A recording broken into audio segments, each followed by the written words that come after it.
Le kiosque avec Thomas Soto. Le kiosque d'Europe 1 et toutes ses plumes, donc Marion Calais pour les régions, Jean-Philippe Ballas pour la presse internationale, Axel de Tarlet qui nous parle éco et Eva Rock qui regarde la télé. Bonjour à tous. Bonjour Thomas. Bien en forme en début de semaine. On commence avec vos quotidiens nationaux. Abandonner, le mot interpelle ce matin en une de Libération qui parle là de Kobané. 6 pages consacrées à la ville martyre kurde et tout, absolument tout y est glaçant, y compris ce témoignage d'un jeune Syrien de 24 ans ultra radicalisé, tellement fier d'appartenir à Al-Qaïda. Pour lui, il est normal d'égorger les chiites un par un jusqu'au dernier.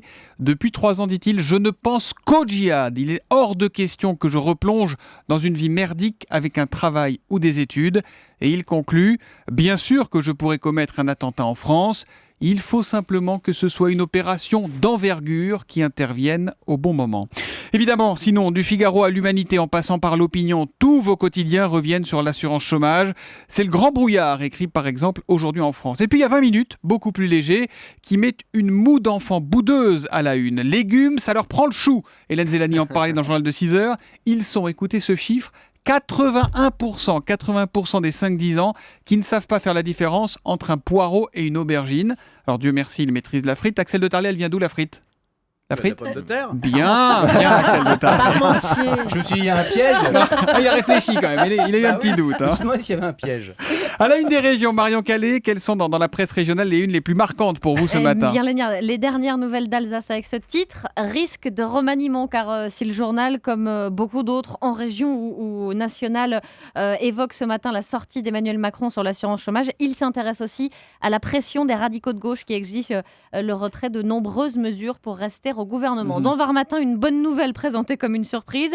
Oui, des entreprises recrutent dans le Var, point d'exclamation. Et à la une de Vosges Matin, une arnaque qui a visé des personnes âgées dans la région, des calendriers proposés à 300 € par des démarcheurs. Grand classique de type d'arnaque aux personnes âgées, mais qui malheureusement fonctionne toujours. L'histoire qui vous a le plus intéressé, Marion, on la lit ce matin dans La Provence, avec une enquête au cul du camion, comme on dit. Ah oui, c'est un peu... J'ai vécu pour vous une tournée d'ébène dans les rues de Marseille.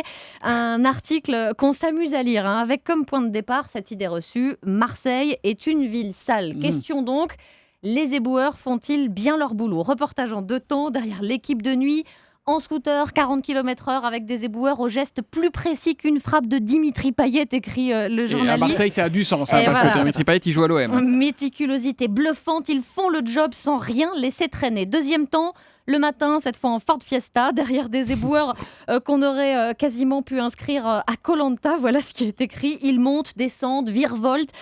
C'est rigolo, c'est assez sympa à lire. Un travail de chirurgien RAS, conclut le journaliste. Comme un jour de solde aux Galeries Lafayette, tout doit disparaître. Et cette conclusion, on raconte que les éboueurs bâclent leur travail. Mais ce jour-là, chapeau.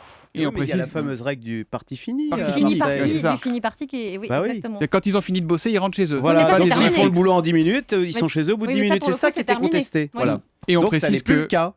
Et on précise que ces éboueurs ne savaient pas évidemment qu'ils étaient suivis par cette Exactement. équipe de la Provence. La presse internationale avec Jean-Philippe Ballas. Ce matin, Jean-Philippe, le Mexique et un mélange d'angoisse, de colère, on va le dire un peu d'incompréhension aussi vu d'ici après la disparition de 43 étudiants dans le sud du pays. Affaire dramatique assez hallucinante vue d'ici avec des coups de théâtre, des découvertes sordides quasiment chaque jour. On peut les lire dans la presse nationale là-bas, El Universal et Reforma entre autres. L'histoire commence il y a 2 semaines dans la ville d'Iguala, au sud du pays. Là-bas, un groupe d'étudiants plutôt pauvres, militants, décide d'aller manifester pour réclamer davantage de moyens.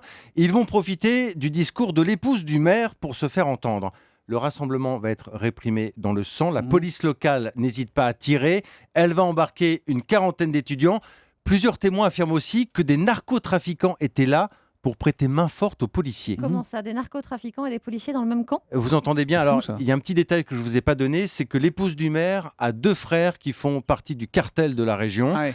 Alors depuis, on n'a plus aucune nouvelle des 43 étudiants enlevés. Il y a eu des dizaines d'arrestations, il y a eu des découvertes de cadavres dans des fosses communes, des corps qui ne sont pas encore identifiés et des rassemblements de colère maintenant à travers le pays qui sont racontés par les médias mexicains.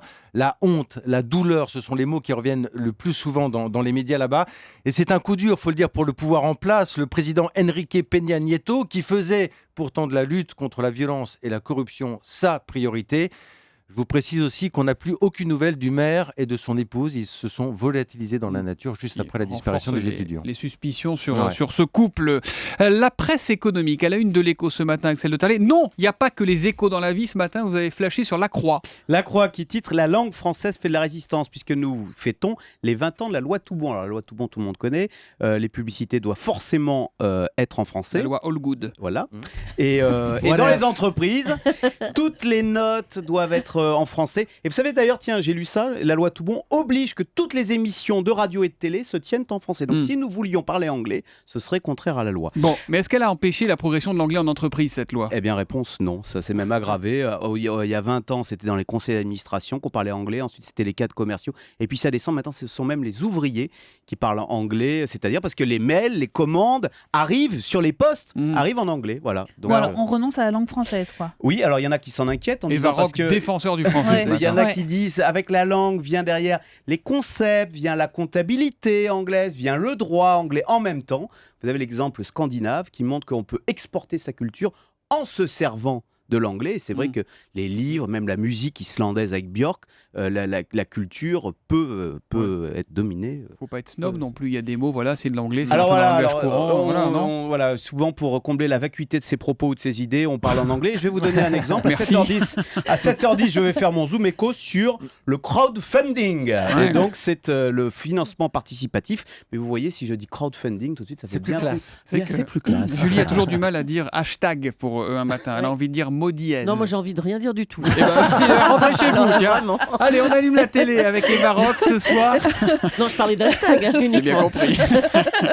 Un œil sur la planète sur France 2 à 23h05. Vous savez, c'est le magazine d'information d'Étienne Lénart qui a choisi de s'intéresser à l'Iran ce soir. Alors avec 4 reportages et 4 visions extrêmement étonnantes de ce pays qui est toujours soumis à embargo international, mais qui quand même, depuis un an et l'élection du président Rouhani, semble s'ouvrir au monde. Alors à l'image de cette jeunesse dont Jean-Philippe nous parlait il y a quelques jours avec ces jeunes gens qui avaient été arrêtés pour avoir refait le clip de Happy, voilà, et qui ont été libérés notamment grâce à la pression internationale. Eh bien, vous allez voir ces jeunes débarquer en bus au milieu d'un lac salé désert avec le soleil couchant en décor.